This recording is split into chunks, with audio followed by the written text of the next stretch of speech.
ಬಾಯ್ ನ್ಯೂಸ್ಗೆ ಸ್ವಾಗತ.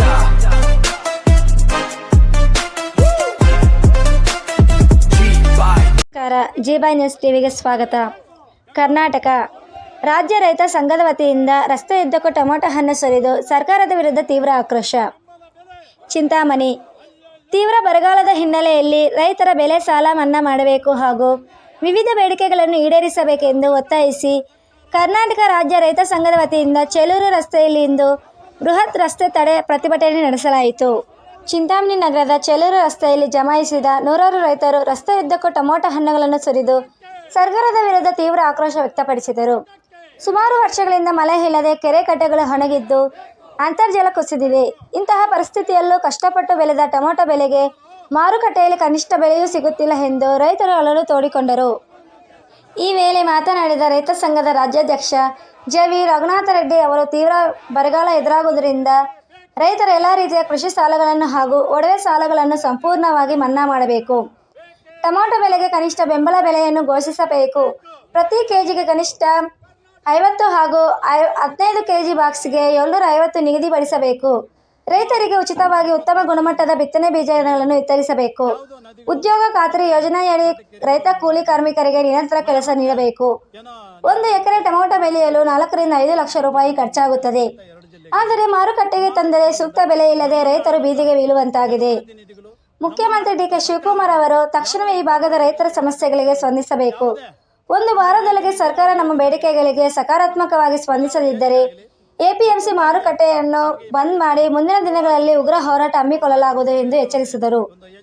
ನಂತರ ಎಪಿಎಂಸಿ ಕಾರ್ಯದರ್ಶಿ ಹಾಗೂ ಚಿಂತಾಮಣಿ ತಾಲೂಕು ದಂಡಾಧಿಕಾರಿಗಳಿಗೆ ಮನವಿ ಪತ್ರವನ್ನು ನೀಡಲಾಯಿತು. ಈ ಸಂದರ್ಭದಲ್ಲಿ ರಾಜ್ಯ ಸಂಘಟನಾ ಕಾರ್ಯದರ್ಶಿ ಸುಮನ್, ಮಂಜುನಾಥ್, ವೆಂಕಟರೆಡ್ಡಿ, ಶ್ರೀರಾಮ್ ರೆಡ್ಡಿ, ತಾಲೂಕು ಕಾರ್ಯಾಧ್ಯಕ್ಷರು ಶ್ರೀರಾಮಪ್ಪ, ವೆಂಕಟ ಸುಬ್ಬಾರೆಡ್ಡಿ, ರಾಮಚಂದ್ರ ರೆಡ್ಡಿ, ಜೆ.ಎಂ. ಕೋನಪ್ಪ, ವೆಂಕಟ ಸುಬ್ಬಾರೆಡ್ಡಿ, ಎಸ್.ವಿ. ಗಂಗೋಲಪ್ಪ, ಪಿ. ನಾಗರಾಜ್ ಸೇರಿದಂತೆ ಮತ್ತಿತರರಿದ್ದರು. ಚಿಂತಾಮಣಿ ವರದಿ ಸಬ್ಸ್ಕ್ರೈಬ್ ಮಾಡಿ, ಸಪೋರ್ಟ್ ಮಾಡಿ. ನಿರಂತರ ಸುದ್ದಿಗಾಗಿ ಜಿ ಬಾಯ್ ನ್ಯೂಸ್ ನೋಡ್ತಾ ಇರಿ. ನೀವು ಕಾಪಾಡಬೇಕಾಗಿದ್ರೆ ವಿರೋಧ ಪಕ್ಷದವರು ಯಾಕೆ ಹೋರಾಟ ಮಾಡಿಲ್ಲ, ಯಾಕೆ ಜನಪ್ರತಿನಿಧಿ ನಾವು ಮಾತಾಡಲ್ಲ, ಯಾಕೆ ಸ್ವಾಮಿ ನೀವೆಲ್ಲ ನಮ್ಮ ರೈತನನ್ನ ಎಲೆಕ್ಷನ್ ಟೈಮಲ್ಲಿ 3 ಪಕ್ಷಗಳು ಒಂದೇ ಕುಲದಲ್ಲಿ ಬದುಕ್ತಾ ಇದ್ದಾರಲ್ಲ, ರೈತರ ಹೆಸರು ಹೇಳ್ಕೊಂಡು ನಾವು ರೈತರ ಹಸುರು ಟವಲ್ ಹಾಕೊಂತೀರಾ, ಇನ್ನೊಂದು ಭಾಗ ಹೋಗ್ತಾರೆ ಹಸುರು ಟವಲ್ ಗೊತ್ತಿದೆ ಸ್ವಾಮಿ, ನಿಮಗೆ ಗೊತ್ತಿದೆ ಸ್ವಾಮಿ. ಅವರು ಪ್ರಾಣ ರಕ್ಷಣೆ ಮಾಡುವಂತ ಶಕ್ತಿ ಇದ್ರೆ ಮಾತ್ರ ಹಸುರು ಟವಲ್ ಹಾಕೋಬೇಕು. ಮಾತುಗಳು ಹೇಳ್ಕೊಂಡ್ರೆ ದೇವರನ್ನವ್ರು ಮೇಲ್ಗಡೆ ಇರ್ತಾರೆ. ಅದು ನಿಮಗೆ ಇದಾಗಬಾರ್ದು, ಶಾಪ ಆಗಬಾರ್ದು. ರೈತರ ಜೊತೆಗೆ ಬನ್ನಿ, ಎಲ್ಲರೂ ಹೋರಾಟ ಮಾಡೋಣ. ಎಲ್ಲ ಸರ್ಕಾರದ ಇತ್ತು, ಬೇರೆ ನಿಮ್ಮ ಖಾಸಗಿ ಕಾರ್ಯಕ್ರಮಗಳಿಗೆ ಹಾಲಿ ಶಾಸಕರು ಜೊತೆಯಲ್ಲಿ ಇರ್ತೀರಾ, ಮಾಜಿ ಶಾಸಕರ ಜೊತೆ ಇರ್ತೀರಾ, ಮಾಜಿ ಮುಖ್ಯಮಂತ್ರಿ ಜೊತೆಯಲ್ಲಿ ಇರ್ತೀರಾ, ಎಲ್ಲರೂ ಒಂದೇ ಕಡೆ ಕೂತ್ಕೊಂಡು ಊಟ ಮಾಡ್ತಿರಲ್ಲ ಸ್ವಾಮಿ. ನಮ್ಮ ರೈತರ ಪಾತ್ರಕ್ಕೆ ಒಂದು ಕತೆ ಕೂತು ನಮ್ಮ ರೈತರ ಮನೆ ಹತ್ರ ಬಂದು ಕೂತ್ಕೊಂಡು ನಮ್ಮ ಬದುಕಲು ಕಟ್ಟಕ್ಕೆ ಒಂದು ದಾರಿ ತೋರಿಸಿ ಸ್ವಾಮಿ ಅಂತ ಒಂದು ಕೈ ಮುಗಿಸಿ ನಮ್ಮ ಡಿ.ಕೆ. ಶಿವಕುಮಾರ್ ಸಾಹೇಬರಿಗೆ ಮನವಿ ಮಾಡುತ್ತಾ, ಮತ್ತೆ ಈ ಭಾಗದಲ್ಲಿ ಇರುವಂತಹವರು ನಮಗೆ ಹೊಲ ಹತ್ತಿರ ಯಾರ ಪರಿಚಯ ಇದಕ್ಕೆ ಮುಂಚೆ ಇದ್ದರು. ನಾವು ಇನ್ನು ಮುಂದೆ ಒಂದು ಸಲ ಡಿ.ಕೆ. ಶಿವಕುಮಾರ್ ಸಾಹೇಬನನ್ನು ಒಂದ್ಸಲ ಭೇಟಿ ಮಾಡಿ ಮನವಿಯನ್ನು ಸಲ್ಲಿಸ್ತೀವಿ. ಅವರು ವಿಫಲವಾಗಿದ್ದಂತ ಸಂದರ್ಭದಲ್ಲಿ ನಾವು ಕಥಾಖಂಡಿತವಾಗಿ ನಮ್ಮ ರೈತರ ಹತ್ರ ಜೊತೆ ಸೇರಿ ಇವತ್ತು ಕೂಲಿ ಕಾರ್ಮಿಕರು ಪಾಪ ಅನೇಕ ಮಂದಿ ಕೂಲಿ ಇಲ್ಲ, ಅನೇಕ ಜೀವನ ಮಾಡೋಕ್ಕಾಗಲ್ಲ. ಅವ್ರು ಯಾವಾಗ ಬರ್ತಾರೆ, ಯಾವಾಗ ಹೋಗ್ತಾರೆ, ಯಾವ ಜೀವನ ಕಟ್ತೀವೋ ಎಲ್ಲರೂ ಕೂಲಿ ಮಾಡಿ ಅವ್ರು ಆಗೋಗ್ಬಿಟ್ಟಿದ್ದಾರೆ. ದಯಮಾಡಿ ರೈತರ ಬದುಕಕ್ಕೆ ಒಂದು ದಾರಿ ತೋರಿಸಿ ಬೆಂಬಲ ಬೆಲೆ ನೀಡಬೇಕು ಅಂತ ಕೈ ಜೋಡಿಸಿ ಮುಗಿಸ್ತಾ ಇದ್ದೀನಿ. ಎಲ್ಲಾ ಜನಪ್ರತಿನಿಧಿಗಳು ಅಧಿವೇಶನ ಸ್ಟಾರ್ಟ್ ಆಗುತ್ತೆ.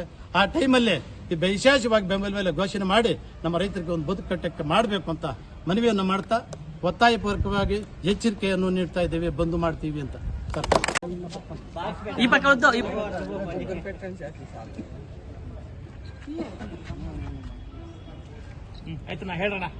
ಬಹಳಷ್ಟು ಚಿಂತನೆ ಮಾಡಿ ಸರ್ಕಾರಕ್ಕೆ ಸಲ್ಲಿಸಬೇಕು ಅಂತ ಮನವಿಯನ್ನು ಮಾಡ್ತಾ ಇದ್ದೀವಿ.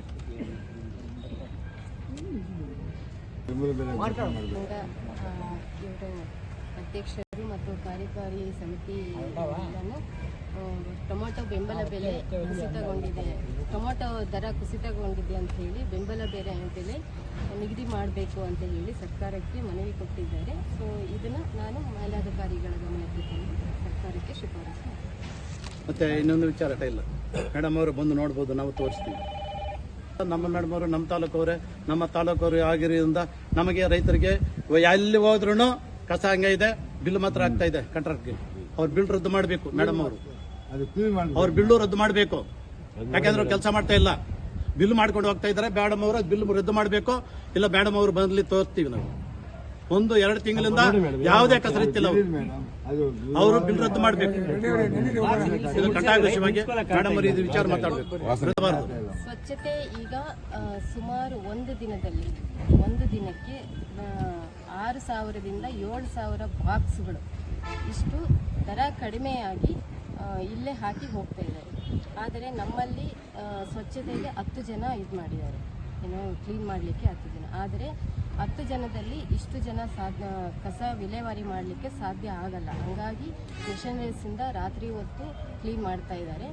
ಆದರೂ ಕೂಡ ಇಲ್ಲಿ ನಾನು ಮಾಧ್ಯಮದ ಮೂಲಕ ಎಲ್ಲರಿಗೂ ಮನವಿ ಮಾಡ್ಕೊಳ್ಳೋದೇನೆಂದರೆ ಪೇಟೆ ಕಾರ್ಯಕರ್ತರು ಕೂಡ ಇದಕ್ಕೆ ಸಹಕರಿಸಬೇಕು.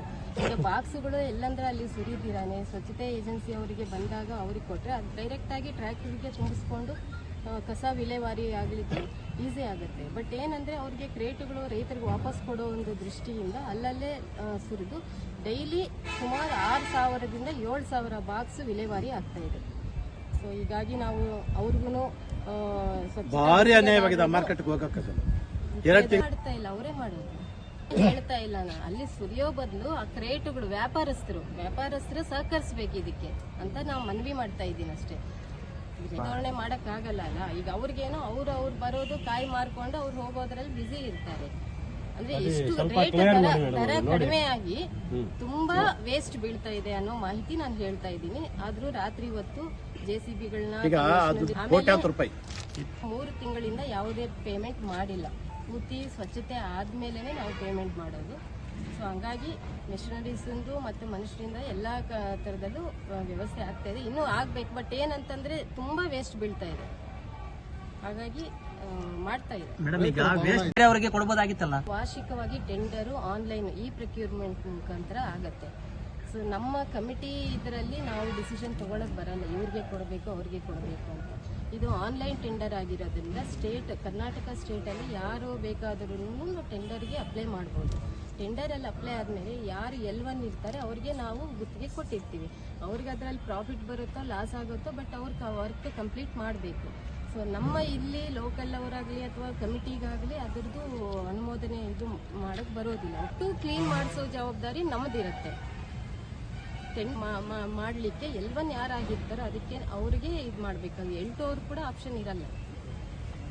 ಗುತ್ತಿಗೆದಾರರು ಅವ್ರಿಗೆ ಈಗಾಗಲೇ ನಾವು ನೋಟಿಸ್ ಕೊಟ್ಟಿದ್ದೀವಿ. ಆಮೇಲೆ ಪ್ರತಿದಿನ ಕ್ಲೀನ್ ಮಾಡಲಿಕ್ಕೆ ನಾವು ಅವರಿಗೆ ನೋಟಿಸ್ ಕೊಟ್ಟು ಅವರು ಜವಾಬ್ದಾರಿಯುತವಾಗಿ ಕೆಲಸ ಈಗ ಮಾಡ್ತಾ ಇದ್ದಾರೆ. ಬಟ್ ಏನಂತಂದರೆ ಆಗ್ತಾ ಇಲ್ಲ, ಜಾಸ್ತಿ ತುಂಬ ಬೀಳ್ತಾ ಇದೆ. ಈಗ ಅರೈವಲ್ಸ್ ನಮಗೆ ಪ್ರತಿದಿನ 1,05,000 ನಮಗೆ ಲೆಕ್ಕಕ್ಕಿರೋದು. ಏನೋ ಗೋಲಿ ಅಂತೀವಿ, ಸೆಕೆಂಡ್ಸು ಅವು ಫ್ಯಾಕ್ಟ್ರಿಗೆ ಹೋಗುತ್ತೆ, ಅವು ಬಿಟ್ಟು ಆಕ್ಷನ್ ಆಗ್ತಾವಲ್ಲ ಅಂಥವು ಬರ್ತಾ ಇರೋದು ಆಲ್ಮೋಸ್ಟ್ 1,10,000 ಮೇಲೆ ಬರ್ತಾ ಇದೆ ಪ್ರತಿದಿನ. ಅದರಲ್ಲಿ 6,000ದಿಂದ 7,000 ಬಾಕ್ಸು ಒಂದ್ಸಲ ಆಕ್ಷನ್ ಆಗಿ ಕೂಡ ತಗೊಂಡೋಗಿರೋ ವೇಸ್ಟ್. ಅದ್ರ ಜೊತೆಗೆ ಮತ್ತೆ ಈ ಗೋಲಿ ಅಂತೀವಲ್ಲ ಸೆಕೆಂಡ್ಸ್ ಅಲ್ಲ, ಅವು ಕೂಡ ಬೀಳ್ತಾ ಇದ್ದಾವೆ.